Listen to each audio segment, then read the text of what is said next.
안녕하세요. 원투펀치의 새로운 컨텐츠 PD 로코입니다. 현재 유로 2024가 한창 진행 중이죠. 저도 오랜 축덕으로서 정말 재밌게 대회를 즐기고 있는데요. 오늘은 유로 우승팀 중에 상대적으로 가장 약하다고 평가를 받는 우승팀을 소개해드리고자 합니다. 먼저 썸네일과 제목을 보고 어느 정도는 예상을 하셨을 것 같다는 생각이 드는데요. 떡하니 세계 최고의 선수 중 한 명인 호날두를 썸네일에 박아두고 저도 호동생입니다. 오랜 축구 팬분들 중에는 아마 유로 2004의 그리스를 생각하신 분들도 계실 것 같은데요. 그런데 개인적으로 제 생각에는 유로 2004 당시의 그리스는 막상 뚜껑을 열고 보니까 수비적이긴 했지만 우승팀으로서의 좋은 경기력을 보였다고 생각을 합니다. 그래서 오늘 제가 소개해드릴 이야기는 바로 역대 유로 우승팀 중 한 곳인 포르투갈의 서사입니다. 포르투갈이 우승한 대회가 최근이었습니다. 유로 2016 대회였죠. 이 대회 당시 상황이 꽤 흥미롭습니다. 유럽뿐만이 아니라 전 세계 축구 팬들 그리고 전문가들의 모든 이목이 집중되었던 대회인데요. 바로 메시와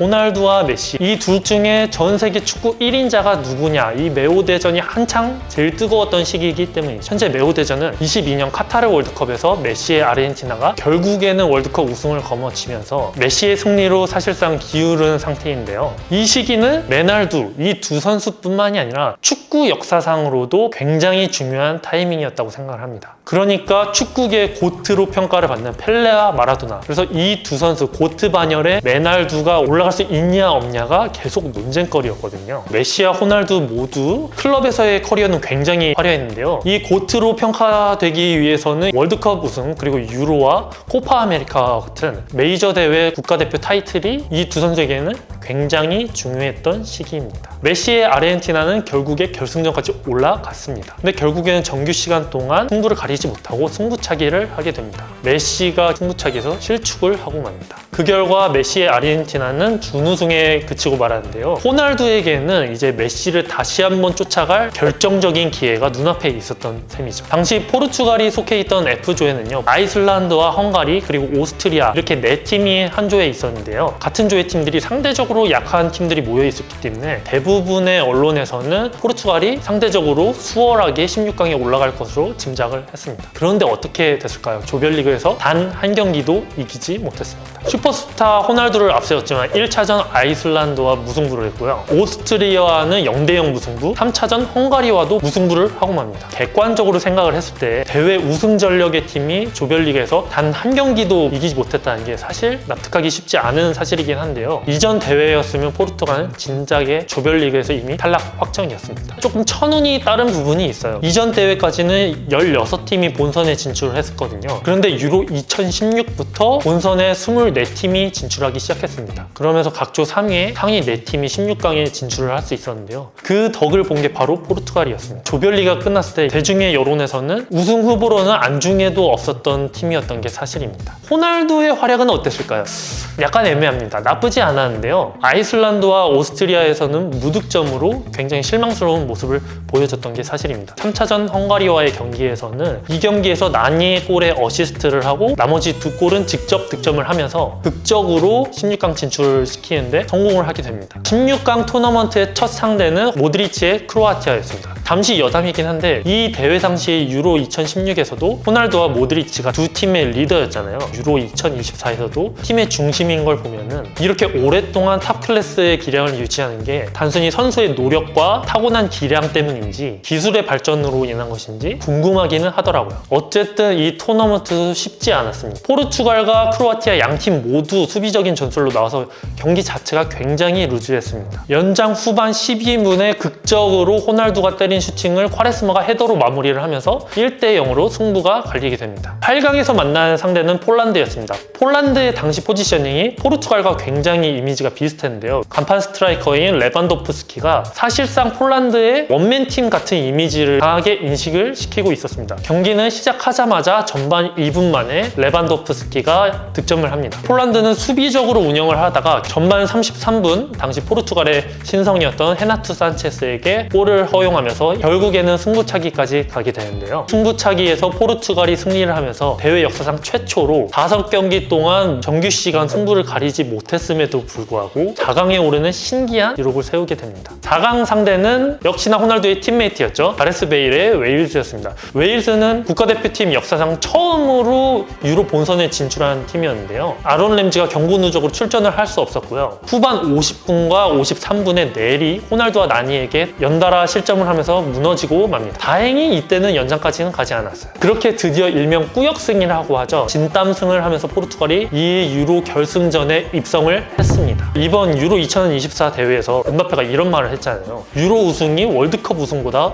더 어렵다. 어느 정도는 일리가 있는 말입니다. 월드컵보다 사실상 유로 본선에 진출한 팀들이 훨씬 경쟁력이 더 있는 게 사실이거든요. 결승전에는 월드컵에도 항상 우승 후보인 프랑스가 결승전에 올라왔고요. 물론 결승전에 올라온 포르투갈도 이제는 결승전에 올라온 이상 약팀이라고는 볼 수 없습니다. 그럼에도 불구하고 당시 유럽의 대부분의 축구 전문 도박사들은 프랑스의 우승을 압도적으로 점치고 있었습니다. 포르투갈의 우승을 예상하는 곳이 그 수십 군데의 도박사들 중에 단 한 군데도 없었습니다. 평균 배당률이 프랑스가 2.02배, 포르투갈이 4.4배로 책정이 돼 있었다고 합니다. 예를 들어서 우리가 10,000원을 베팅을 하면은 프랑스가 우승할 경우에는 20,000원을 받는 셈인 거고요. 포르투갈이 우승을 했을 때는 44,000원을 받는 셈인 거죠. 대부분의 여론과 전문가들이 포르투갈의 우승을 낮게 점쳤는지 알 수가 있는 점이죠. 그럴만도 한 게 프랑스는 선수단 팀 전체의 밸런스도 굉장히 훌륭했습니다. 공격진에 그리즈만과 파이의 지루가 있었고요. 파이가 나가면 또 코망이 들어요. 그런데 또 미들진에는 포그바와 마투이디. 근데 마투이디가 나가면 또 캉테가 들어옵니다. 이 정도로 당시 프랑스는 밸런스가 굉장히 훌륭한 팀이었습니다. 무엇보다 대회 개최국이었는데요. 예를 들자면 우리나라가 아시안컵을 개최했는데 그 아시안컵에 우리나라가 결승전에 진출했고, 그런데 마침 또 올라온 상대는 계속해서 진땀승을 해서 올라온 팀이었다면 우리나라는 이미 축제 분위기였겠죠. 근데 당시의 프랑스도 크게 다르지 않았습니다. 이런 분위기 속에서 결승전이 시작이 됐는데요. 경기 전반의 흐름은 프랑스의 압도적인 우세로 진행이 되었습니다. 그렇다고 해서 포르투갈도 마냥 수비적으로 나오려 했던 건 아닌 것 같아요.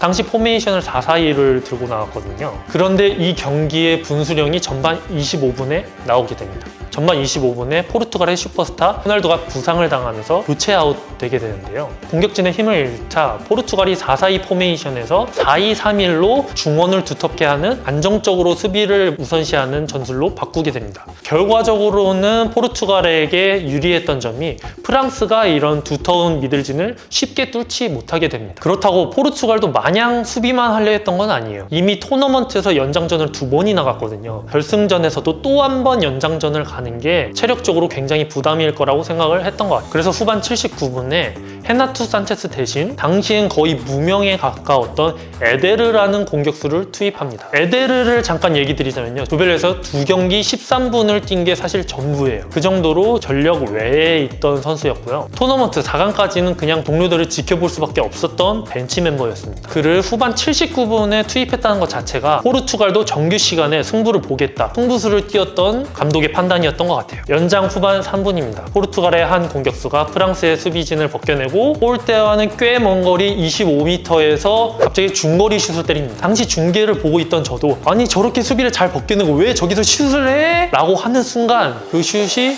골로 연결이 됐습니다. 이 에데르의 골은 전 세계의 반응이 조금 다 비슷했는데요. 그래서 제가 유튜브에 한 베스트 댓글을 한번 가져와 봤습니다. 이 에데르의 골은 나에게 굉장히 이상한 골 중에 하나이다. 최악의 스탯을 갖고 있던 당시 거의 무명에 가까웠던 듣보잡 스트라이커가 조국 역사상 가장 중요한 순간에 가장 멋진 피니쉬를 했다. 그리고 결국 이 에데르의 골이 결승골이 되면서 포르투갈이 처음으로 유로 우승컵을 거머쥐게 됩니다. 유로 역사상 언더독의 최대 반란으로 꼽히는 포르투갈의 유로 2016 이야기를 오늘 소개했는데요. 축구의 레전드 프란츠 베켄바워가 한 유명한 말이 있죠. 강한 자가 이기는 것이 아니라 이기는 자가 강한 것이다. 포르투갈이 대회 내내 우승팀 치고는 강한 경기력을 보여주지 못한 것은 사실입니다. 하지만 축구라는 게 언제나 객관적인 전력만이 답인 것은 아니잖아요. 축구가 11명이 뛰는 스포츠인 만큼 모든 팀이 원팀으로서 뭉치는 멘탈리티도 굉장히 중요하다고 생각을 하는데요. 포르투갈 대표팀이 객관적인 전력의 약세임에도 불구하고 이걸 정신력으로 이겨내서 결국에는 우승컵이라는 결과를 따낸 게 저는 오히려 더 존중받아야 하는 부분이라고 생각을 합니다.